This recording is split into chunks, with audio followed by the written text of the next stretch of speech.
And thank you very much to the people that are going to be speaking later on today. They've been, it's very generous of them to come along and share their time and their insights to us today. Obviously, these things need to be paid for. So this is a big thank you to the Mearn Westlake Foundation, who has funded the production of this infuriating report. And we are in the St Bride's Foundation, who are hosting us this morning. They've been around for a very long time, 1891, and so providing this sort of venue is part of their charitable activity. So, just like to do some other introductions. So I don't know how many people know people here today, but part of the reason for having an event like this is, as well as to launch and look at the report, is to get to know each other. So what I'd like you to do is, with the person that's on your right, would you introduce yourself and just tell them what most frustrates you about the place of women in charity? So the person on your left, what most frustrates you about women in charity?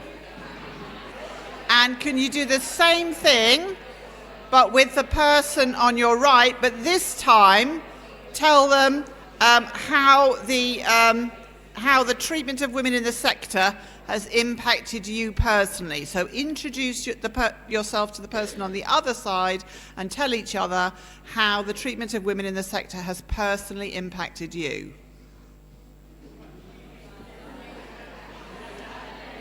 Okay, lovely.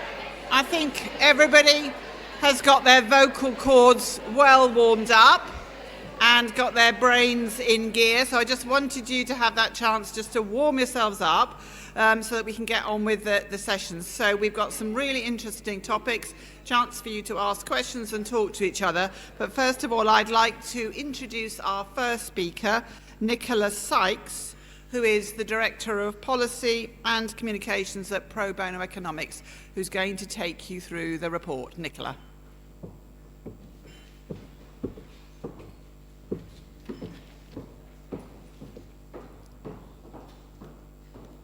See if this works. Yes, excellent. Good morning, and as Belinda says, thank you for joining us for the launch of our new report, Women in the Charity Sector.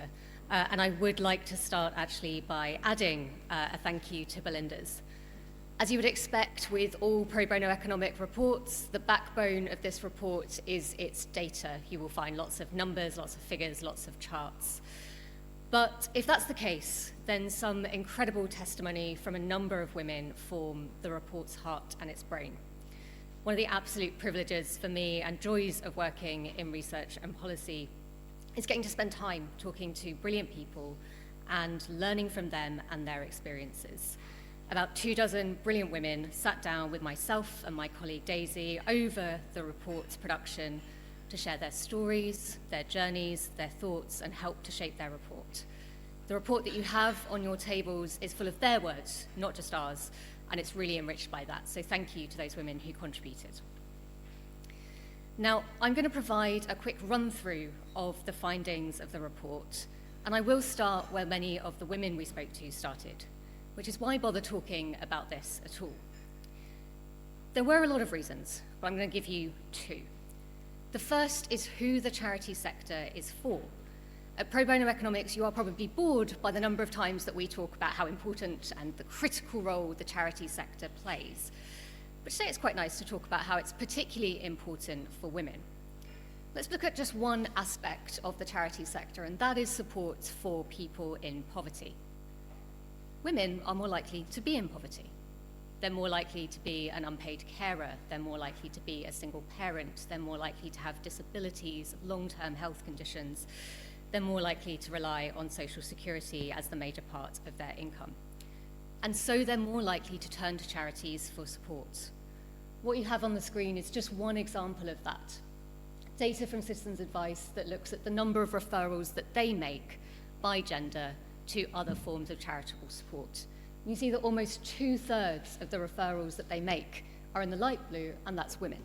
Women that they are majority referring on to other charities. And this isn't just a pattern that we see playing out when it comes to poverty.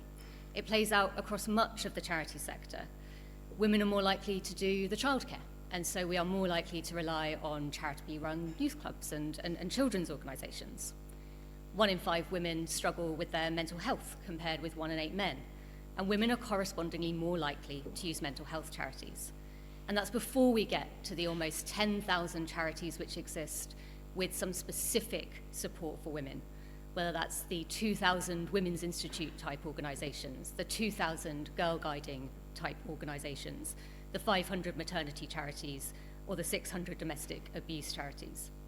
So the sector matters hugely for women, and that was the basis for why we started this work. Now, I said there were 2 reasons that we were talking about women in the sector and why it matters. The second reason is that the charity sector is a big and also growing employer of women. That's why so many of us are, of course, in this room. We are employed by the sector. As you can see, there are 924,000 jobs in civil society at the last count, and 68% of them are filled by women. And in fact, that number has been growing, as you can see from the upward slope. Over time, over the last decade, the charity sector has created 120,000 additional jobs for women. Now, our colleague Rachel, one of our economists, has calculated what impact that has for the economy, because this wouldn't be a Pro Bono Economics report without a comment on the impact on the economy. And those women employees, those female employees, generated £9.2 billion in gross value added in 2019 alone. So we have a sector that serves women, that employs many women. It matters to women. I could, of course, give you the other reasons why it matters as a source of volunteering, campaigning, community building, but that is all in the report, and I have to get you to read the report and not just listen to me. So instead, I'm going to talk about where it doesn't serve women and where it doesn't employ women, and that is at the top. As one of the women spoke to put it far more succinctly than I, the sector is very welcoming for women. That is, at the lower levels of organisations. As soon as you get into the charity leadership space, it becomes much more male and much less ethnically diverse as well. And it's the same at board level too. So we're going to take a look at that next. We're going to look at how it plays out in leadership and governance, and the 2 dimensions we see the gender imbalance playing out the most dramatically in the sector. The first dimension we see this gender imbalance playing out with is in size. The large charities are substantially more male-heavy at the top. What you can see in this graph is the bar with the 5 million, the second bar up there. We see that the charities which have an income of more than 5 million, the biggest in this space, just 28% of trustees on their boards are women. That compares to 36% of trustees as the charity sector average. Now set that against what we saw just a few slides back. This is a sector where 2/3 of the workers are women, but they're just 1/3 of trustees. And if we crudely put it, we have boards full of men telling organisations full of women, who are mostly serving women, what to do. Now, the caveat for this data in particular is that it is from 2017, and we know that there has been a bit of a diversity drive since then, particularly at that board level. But data from just this summer shows that just 32 of the top 100 charities had women as their CEOs. So at least at that level, we know that the large charities are still male-dominated. And the additional point that many of the women we spoke to wanted to emphasize is that it isn't just about the numbers, it isn't just about the stats, but the role that women are playing at that board level and within their senior leadership teams. It's all very well having a gender-balanced board or a gender-balanced executive, but are women's voices being heard equally in those rooms? Are they equally sharing in the roles and the decision-making of power? The other dimension we can look at the gender imbalance playing out in is by looking at organisational age, which isn't something that the sector does all that often. Now, I'm not sure I've ever been able to put an old boys club on a slide before, but I've managed it with this one. On the left, we have charities that were set up before 1945, moving through time in their age towards the youngest organisations, those that were set up post-2000s. And we see that the proportion of female chairs, that's in the dark blue, in those older establishment organisations is far lower than the newer ones. Just 38% of chairs at the oldest organisations are female, compared to half in new organisations. In the light blue, while you see there are more female CEOs, you still see the same pattern playing out in terms of the gender imbalance. So we have a gender imbalance at the top, particularly in the largest organizations, where we might theorize that power lies. Now, there's one more place that power lies in the charity sector in particular, and that is where the money is. Spoiler alert, and perhaps not surprising to anyone in this room, there's a huge power imbalance there too. Now, women are more generous. Women, again, are in the light blue on this chart. And you see that compared to men, they are significantly more likely to donate to charity in pretty much every way. They are more likely to put the cash in the tin. They are more likely to give to someone passing by in the street. They are more likely to tap. They are more likely to say, yes, waiter, I will put that £1 on my bill. And the same is true of wealthy women as well. They are more likely to fundraise themselves. They are more likely to donate, more likely to give shares or art, more likely to organize a fundraising event when asked. The only problem is women are less likely to have the money.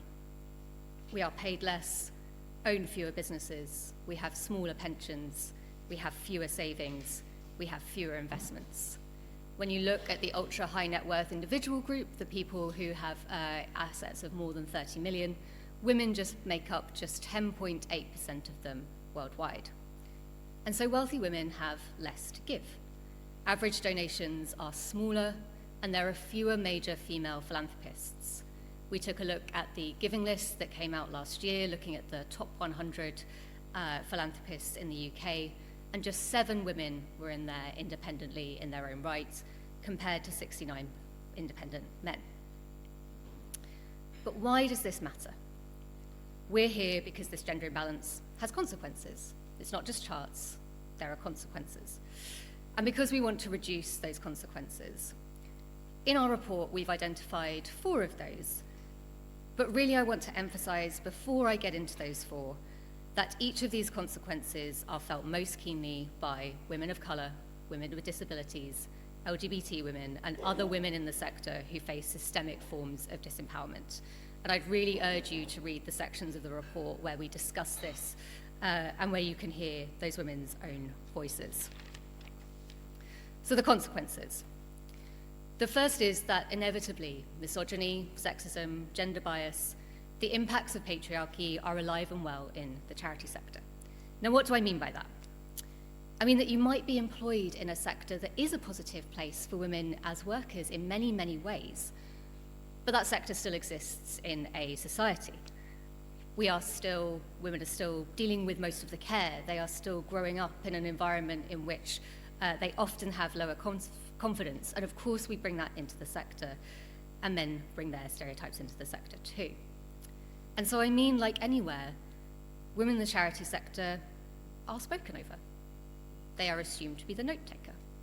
They are thought to be too cold or too emotional or too ambitious or letting down the side. And before I do the entire America Ferrera speech from the Barbie movie, what I'm saying is, just because there's a lot of women in the sector doesn't mean it's always great for women, and it doesn't mean that we don't experience sexism. And of course, women can and also do experience more sexual harassment, more serious forms of sexual harassment. We know that from our own experiences and the worst headlines that our sector face. Second consequence, and this is a statement of the obvious, but we miss out on women's leadership in a sector dominated by men. We don't make the most of the brilliant women in and outside the sector.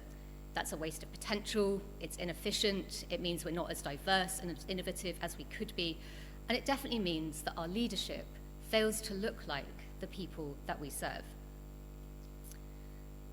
Third is where the money comes from and how it flows. That does shape the sector, and that is a consequence. Now, I'm sure that everyone here will have a horror story or two of a philanthropist inappropriately exerting that power, and that could be a man or a woman. And perhaps institutional funding and mass market giving counterbalance that in some way. But throughout the process of pulling this report together, I couldn't get away from the statistic that just 1.8% of grants in the sector go to women and girls charities. And everyone we spoke to in that part of the sector was convinced that the philanthropic gender imbalance affects that too. And fourth, there are consequences for pay. There is a gender pay gap in the sector, though it is smaller than some in the rest of the economy. And that gender gap exists even if you take account of the fact that women are more likely to work part-time and the jobs that they do. And that gender gap doesn't exist until women turn 35. And then it leaps into being and is with us for the rest of your life. I wonder what happens at that age. Women in charities are, of course, also paid about 5% less on average than if they were employed in the rest of the economy. And at least we should be asking ourselves how we feel about a sector where men are the majority decision makers on the lower levels of pay that women are receiving. So consequences, what can be done? In the report, we propose some actions that boards, funders, leaders, and policymakers could take. I'm not going to go into those because that's really what we want to hear from you about when we get to the discussion phase later on. The point of the report is to start a conversation and throw out some ideas, because of many of the women we interviewed said the job of equality for women in the charity sector is not yet done, but it has gone quiet. As we work for a sector that is more diverse and equal at every level, and as we work for a society that is more diverse and equitable at every level, we need to spotlight the inequalities that women face too. So I hope I've given you a good overview of our findings, why the sector is so important to women, where the gender imbalance lies, and what some of the consequences of that gender imbalance are. I did start with a thank you, and if you'll forgive me, I do want to end with one as well. The work I presented here is that of a brilliant team, some of whom are here today. So thank you to the team for all the work on this. I'd really encourage the rest of you to find the team around and ask them about it. They'll be able to tell you far more than I have. So thank you to them, and thank you to you for listening.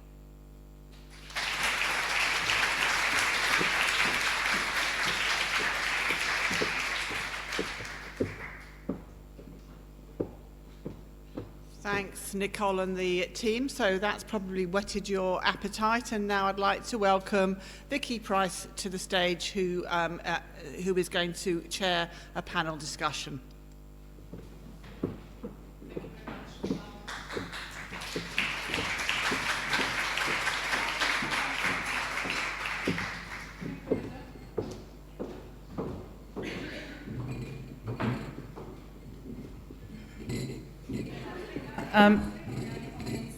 What I did say to the panel is that I will do it in line with where they sit. So they all wanted to sit at the end.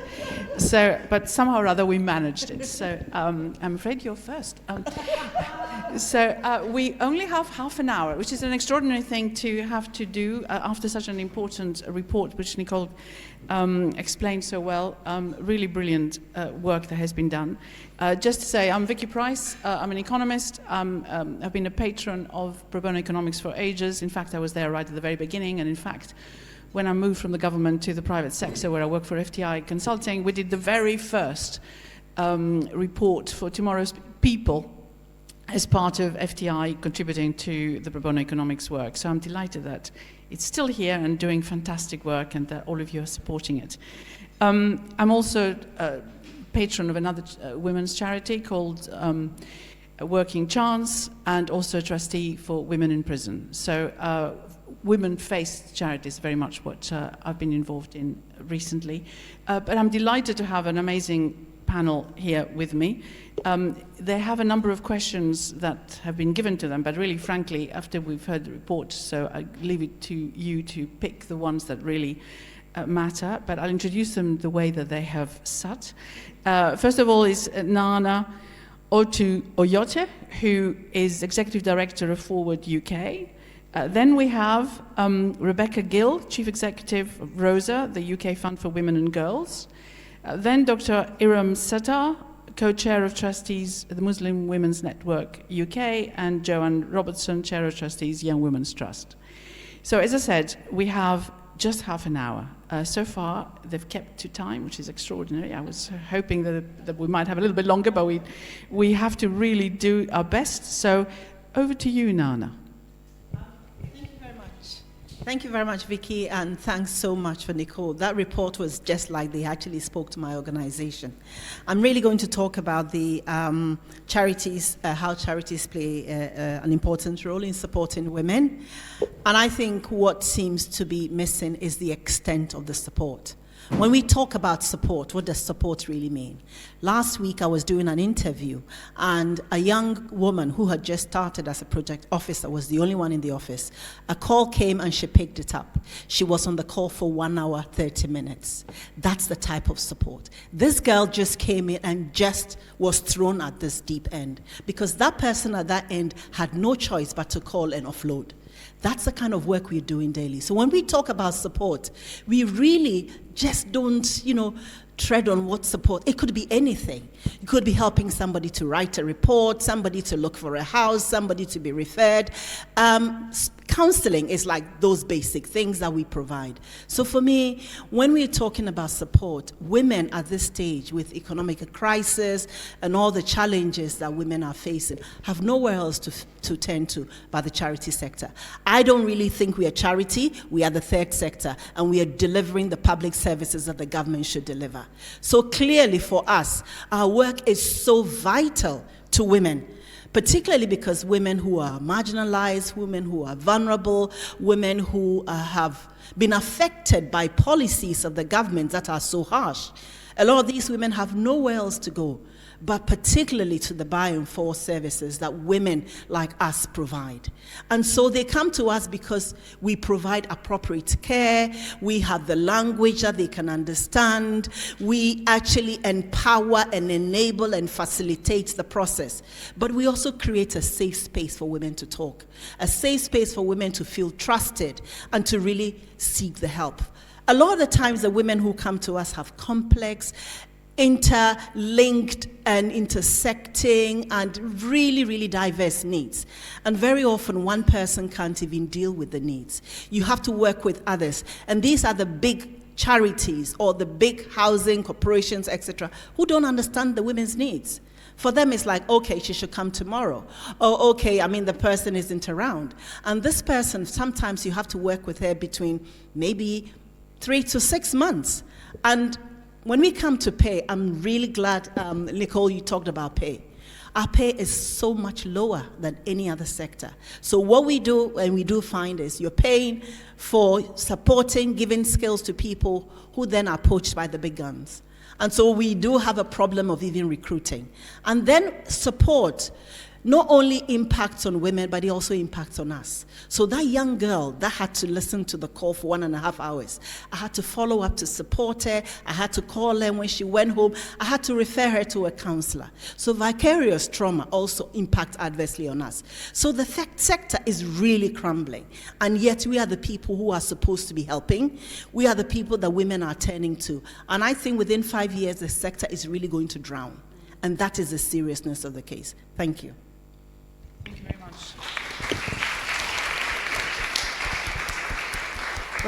Well, that's a rather pessimistic start to the panel. Let's see if we can improve on things. We'll carry it on. I'm going to be like Nana and pick up on that critical role that women and girls organisations play. And at Rosa, we only fund organisations that are led by and for women and girls. And I'm extremely proud that that's the decision that we made 15 years ago when we set up. And what we have to remember when we think about this report, and I think it's a truly excellent report, and I've read a lot in my life and they're not always good, but this is a really good one, and is that women's and girls organisations are at the heart of the fabric of civil society. And every single progress in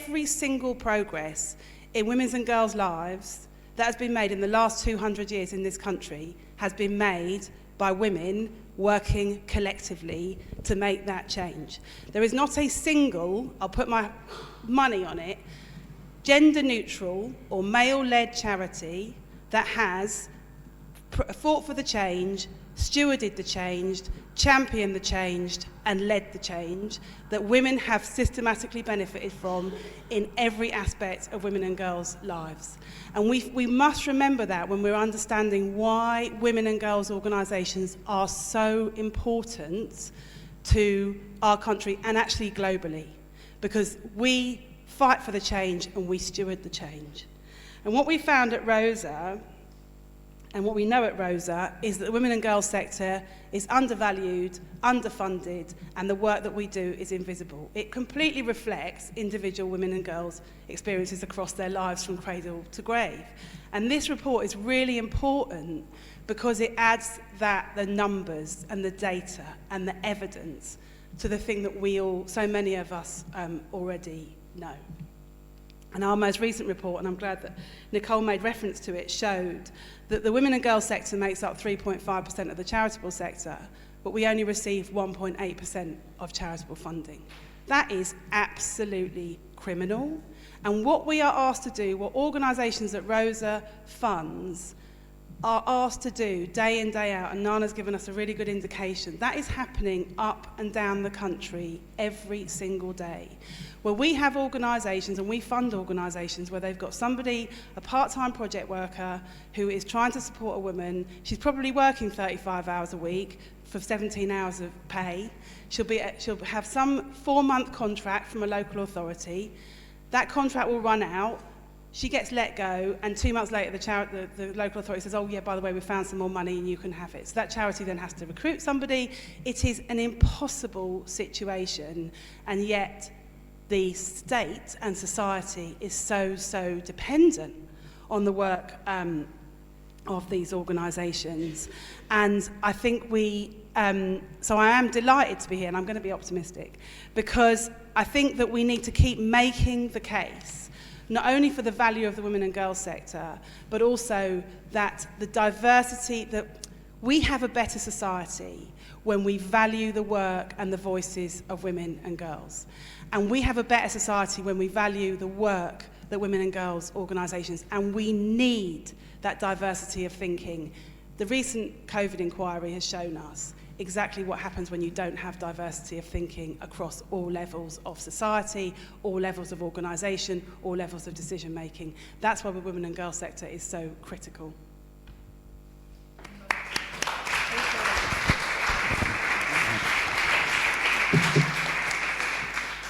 Thank you very much. I mean, it would be interesting to see and perhaps debate a little bit whether having women at the leadership roles of any charity actually makes a big difference or not. Because, of course, you're quite right, Rosa, in relation to the changes that have been made. Also in politics, anything that has progressed women's role in society has come from women politicians initiating it and then eventually becoming law. So over to you now, Iram. Hi, good morning. So I have to follow those two now. Okay, so I've got some notes here, so that's what I'll be using. Firstly, thank you to Pro Bono Economics for their report. It's really it's not surprising in a way. We kind of know all this, but it's good to have it all in one place, so we can use it to advocate in the roles that we do. So I wanted to talk about diversity, really, and how important it is. So just to pick on your point. At all levels of society and all sectors of society, so that actually we can serve the communities better. We've had 40 years of research on inequalities, whether that's health, poverty, criminal justice system, housing, you name it. We've got 40 years of research, and what progress have we made in 40 years? We've made a bit of progress, but nowhere near enough progress. And it's not enough anymore to say, for the power holders to say, oh yes, we feel bad about that. That's not enough anymore. We really need meaningful action and change. And actually, if we wait for them to give us the power, is that going to happen? So we need to disrupt systems. We need to design what we want, and we need to do it ourselves. So co-production is an overused and underutilized asset. Okay, it's a nice buzzword such as EDI as well, right? So, but what does that mean? So at The Passage, that's another charity that I'm a trustee at. It's a homeless charity based in Victoria. And we have co-production at all levels. We call them experts by experience. They hold all the different parts of the organisation to account. Eventually, we want them on our committees and board level. I'm the chair of the Client Services Committee, so we're going to be the ones who have them first. And another way we're disrupting, or you can disrupt, is in part of my day job, so I'm an NHS GP, is a project called MHIP, so Ethnic Mental Health Improvement Project, And what we're doing is taking the services out of the hospitals and putting them in a mosque, in a church, in a community centre, in a hub where people feel comfortable coming, and then the services come to them. And we're designing that from the ground, really. That has already been picked up. It started in Wandsworth, and now it's in Croydon, it's in Merton, it's going to spread to other boroughs. And I think going forward, that's a real way. We're just designing it. We're thinking, if we wanted a service, what would it look like? And we're doing it like that. So I think you just can't wait to be given power. You need to do it yourself. And then to do this work, you do need to understand the nuances of different communities. You need people from those communities at senior positions, right? We know that, we've talked about that. But then you need to kind of look at not just, I think with diversity, there's so many levels. So, I'm from the Muslim Women's Network, and I think religion is a category that is not spoken about, it's a taboo, we don't want to offend people, but actually it's such an important part of life. I like to call it religion stroke spirituality, because spirituality can be faith or non-faith. Spirituality is what gives us hope, meaning, purpose, our values. When we get stressed, when life gets hard, when we have big life stresses, bereavements, what do we turn to? Our values, our principles. So that's why spirituality is a way of speaking about religion. I've said that bit, okay. And then the last bit I wanted to say is about intersectionality. And so for a Muslim woman, she's got to deal with being a woman in a man's world. She's got to deal with being a woman a woman of colour in a world which is full of systemic racism. Then she's got to deal with being Muslim, which the world feels like it's not very friendly towards Muslims. And then you've got, and if she wears a hijab, she's actually visibly Muslim, right? So I think, that those layers of intersectionality are really important. Thank you very much.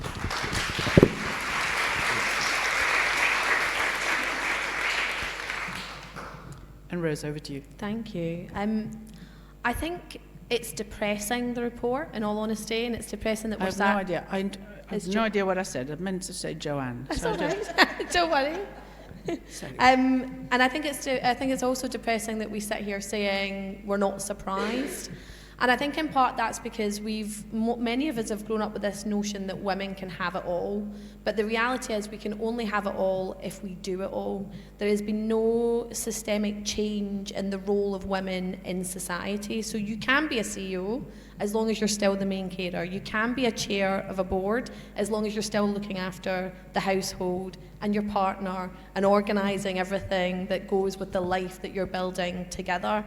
And I think what was fascinating through COVID was what we realised is what we had deemed as progress for women was actually what we'd done was build scaffolding and support networks and ways in which to go around the obstacles, to go around those big societal issues that fundamentally haven't moved. And when that was stripped away from us, when all that support wasn't there, what was left was the reality that you can have it all, but only if you do it all. And I think this is one of the challenges we face in this sector, is the balance between providing really critical services today to women who really need our help and people who really need our help through what is a very challenging time in our society, with the effort and resources and time that has to go into that system change, to that societal change, to actually moving some of those big barriers that exist in public perception, in government policy, in ways in which the world have been built over hundreds of years that do not serve women who should and can lead big organisations. And as part of that, I was interested to see the ongoing debate about the pay gap. Young Women's Trust, our number one focus is on supporting young women who are stuck in no and low pay and to really tackle that economic inequality. But actually, what I think is shocking is that the pay gap is there from the day that women turn 18. Long before they've made their first step into the workforce. So at 18, the pay gap is 20%. before maybe you've chosen to have children, before you've found a career, before you've found a place of work that might value you. So even then you have all those life moments that add to that, and that's why the pay gap gets wider as we get older and doesn't get smaller. And I think it's, if you look at society, the fact that, you know, dads in particular probably don't even know that if they have a boy and a girl at the point they turn 18, that pay gap exists, is a job that, you know, we're trying to focus on at Young Women's Trust, but one in which I think in society we really need to deal with together.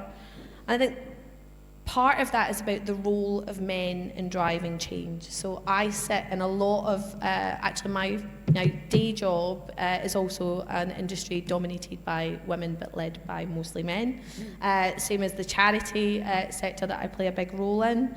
But in most of these discussions, I was kind of having a look around the room, I think I can count maybe 4 men in the room today. Every time we have this discussion, it's women talking to women. And actually, we saw from the stats that Nicole shared, men are still sitting in those positions of power.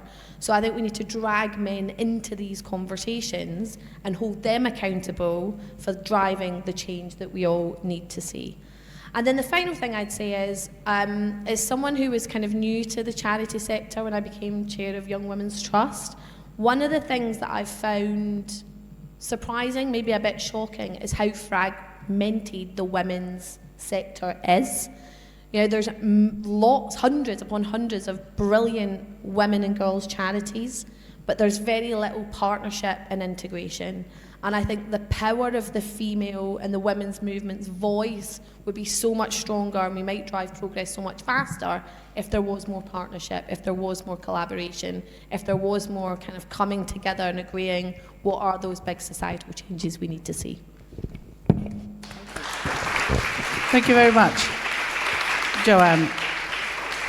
Well, we have a little bit of time. If I can just ask one question, then maybe open up and see whether anyone wants to raise anything from the floor, which is in terms of moving women up the leadership of charities generally, because we focus very much right now on charities on girls and women.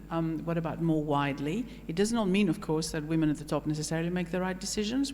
We've had some very public failures. So we can all see of women who've risen to very strong positions and then didn't quite work out. It does not mean that they can't, it's just not enough of them, though, to be able to even that out, if you like. So any views on that, on the leadership thing? What can we do to get women up? Yes, please, Rebecca. I think there's a couple of things there. One is that I'd rather have women there than not there. There's a kind of phrase from years ago, which was, I want women to have the right to be as mediocre as men, and that sometimes there's a kind of, that we just need women to be there, and we recognise that they won't all be nice people, we won't like them, but the choice sometimes is between having one or having none, not between having one and having 50. And I think we do have to just keep pushing to get women into positions of power in the charity sector and in politics, civil society, business and so on. Because what we do know also, and there's huge amounts of evidence around the globe, around democracies and political leadership and so on, is that when you get that critical mass, I think it's about 25 to 30% of women into positions of power, that's where you start to see really, really positive change for women and girls. And I think that's, that can be seen about all the law we've had in this country, is that the really big progress has happened when we've got more and more women into positions of power and decision making, even if I personally don't like them all individually. And I think we're allowed to have those two things and hold those two things. I don't like them, I want them to be there. No, absolutely, no, yeah. And forward, what we've actually seen as strategic is Young Women's Leadership Program, because I think it's important for letting young women know that they can be leaders. But we also know that for women to be leaders, they really need a lot of support systems. And for them to be there, and all those kind of patriarchal norms around women's roles and women's reproductive roles, etc., that require support, it's really important that women have the necessary support. And also what we found is also for women to really understand what it really means. Build that sisterhood, and you've just talked about the partnership. Build that sisterhood so that they can learn from each other. Because leadership, being at the top, can also be very lonely. And to know where to seek support, but to know where to build allies, but also to know where to get the training and relevant insights around leadership. Because there's a lot around governance, a lot of management, and really to actually adopt a different kind of leadership. Compassionate leadership, which is what we really need. At the moment, we don't have that kind of leadership. So how do we build it? How do we enable middle managers within our organizations? And forward, that's something that we're actually trying to do, and to ensure that young women who come through us are able to fly, and even if we can't pay them because we don't have the money, they can go to other places and fly and know that they can be leaders. Feminist leadership is so central to women, and I think we really need to understand it. There's a lot of toxic feminist leadership too, and we need to admit that as well. But how do we ensure that we have that kind of collaboration, fairness and equity that is really needed to actually improve women's lives? Thank you. Thank you. Just to add to this, there is a question, of course, whether do we have too many charities? I think that was, and perhaps they should work more closely together. And there is quite a lot of partnership that goes on. We know that. But also, you said at the very beginning, Nana, that there is the charitable work done. You do the work for the government through charitable funds that come through. But actually, quite a lot of charities are almost subcontracted by the government to do the bits that the government would have done. So there is a mixed thing, partly arms of government doing things, say for the criminal justice system, and partly independent doing advocacy and all that sort of stuff, and supporting with women's centres, which is the case for women in prison. So there is a mix, so we mustn't confuse the two. And when you're calculating the contribution to society overall, we've got to bear that in mind, that actually there is a role also of supporting the public sector with paid sort of bits of work that are being done. I think you wanted to come in. Yes. Yeah, I just wanted to add to Nana's point about starting girls early.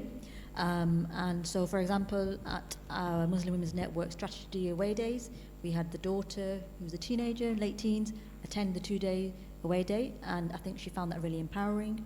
And I think, you're kind of training the next generation.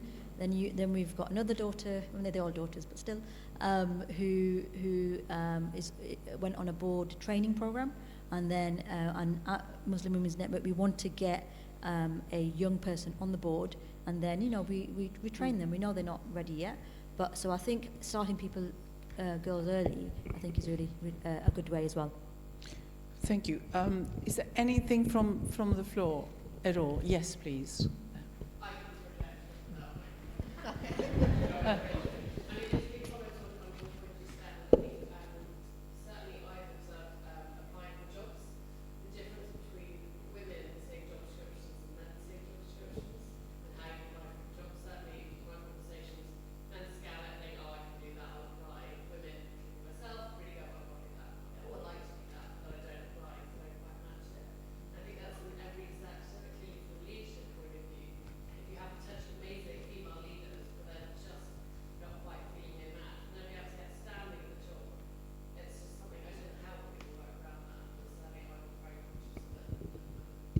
I mean, I would just say that in some of the the ones that focus on women, the trustees are all women.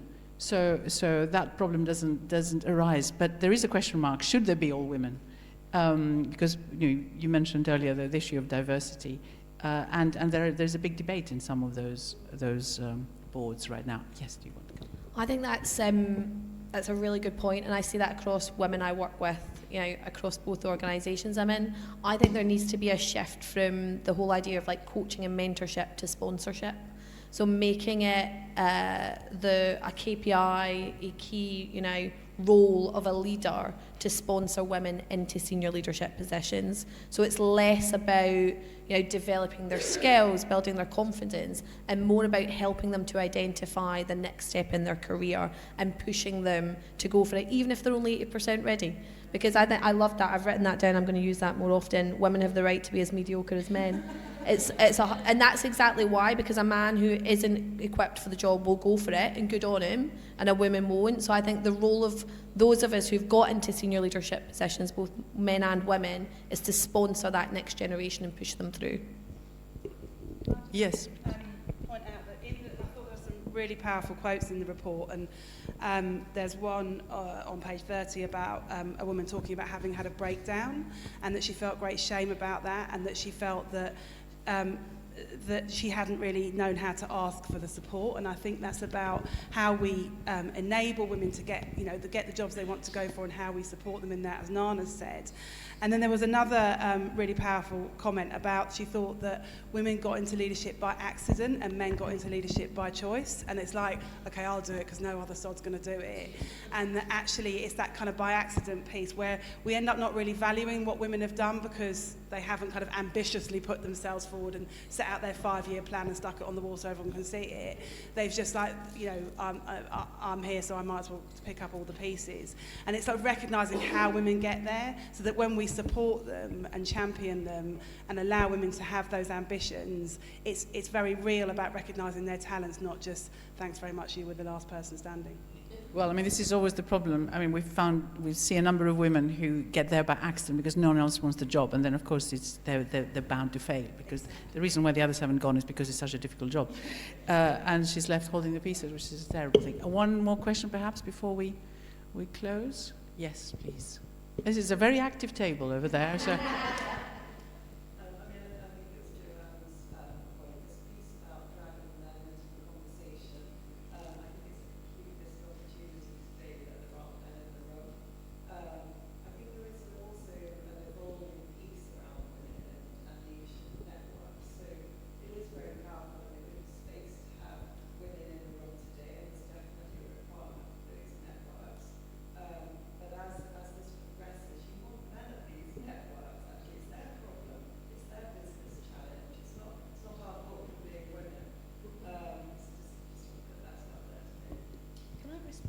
Yes.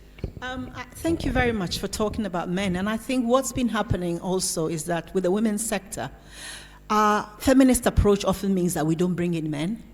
And I think that's something we need to question, because if we are talking among ourselves and we want to make a change, the othering means it's very difficult for men to come on board. It's very interesting at Forward. We've actually just started a new partnership with, I think, an all-men's organization, all men's organizations, not one. And it was very much because we'd done a project about Men Speak Out, and the need to get men to speak out about some of these issues. But most importantly, like we've been saying and hearing, men are in leadership positions. But I think we need to be able to engage strategically with them such that we also create the kinds of structures that enable them to speak, but enable them to also slowly get into these areas of understanding. And that's really exciting development for us at Forward, because we haven't really been strategic with working with men. And that's something we may need to think about as well. Anyone else? Well, I would say, of course, we mustn't forget that part of it today is also about encouraging more women into the charities sector. So probably that is why there's so many women around. Not that you're not already involved in it, of course.